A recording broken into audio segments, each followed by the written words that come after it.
Hello everyone, and sorry for the delay in posting. I had some personal issues. I hope you had wonderful holidays. Today we are going to be coloring an illustration from Pigs in Blankets, and we're going to be using for the first time ever dual tip alcohol based felt tip markers. So let's get right to it. But before we do, a word of caution. You are going to need to place some kind of protection between the drawing and the next page because these markers bleed a lot. So I recommend you test your markers on a sheet of paper first to see if they bleed, and if they do, please place a cardboard or some kind of protection in between so that you don't have any bleed through issues. Something else I noticed, and you're gonna see right away, is that if your markers are brand new like mine, they might bleed a little bit extra. They might leak a little. You're gonna see it in the piggy's face when I do the first layer that it cracks. I was hoping that when it dried up it wouldn't be noticeable, but alas it was. I fixed this by doing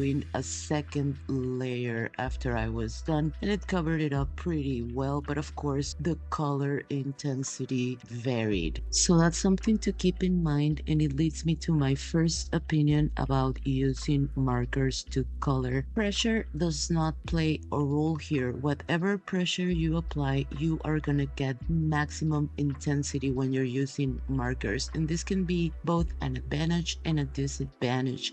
However, as you can see, you can contour, you can shade with them, and you get a really cool effect.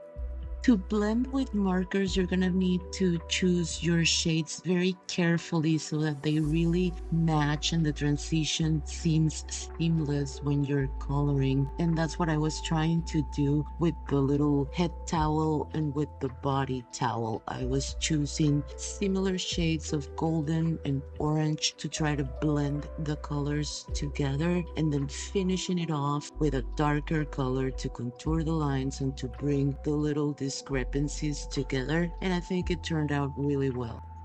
With markers too, you have to be really careful not to go outside the lines because fixing it would be difficult since it's gonna be very noticeable when you layer colors on top of each other unless you do a much darker one. So that's something to keep in mind too. An advantage is with the dual tip ones, you have the finer tip for smaller details and the angular one for bigger areas of coloring, which is what I'm using in the water. And you really want to master this so that you can experiment, play around with it, and get different effects from your colorings. So to recap, for me, the advantages of using markers are: one, it's quicker, because you don't need to worry about pressure or color intensity. You're getting the max out of it every single time. You can play around with the colors to achieve blending and shading effects with them. They do feel very comfortable. You have two different kinds of tips to play around with the effects. But if you're not a professional artist like myself and you just like to color as a hobby and get really cute illustrations at the end, you might find them a little more limiting in what you can achieve.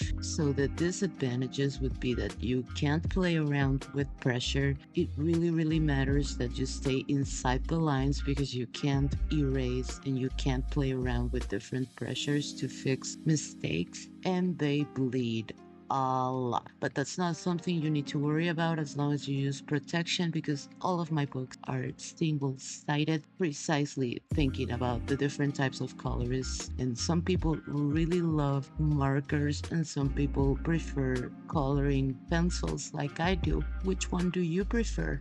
I think it's just a matter of preference. Whatever you feel most comfortable with, whatever you like the most, that is the right choice for you, and that's what I want to harken home. Coloring is about you relaxing, you having a good experience, and you being happy with your results. So it's gonna come down to you and what you like.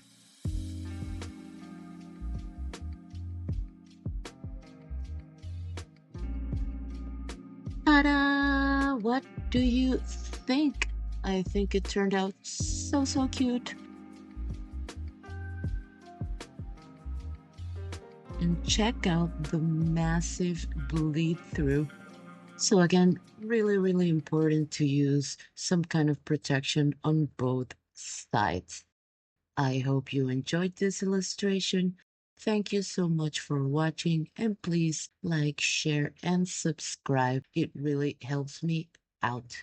See you next week.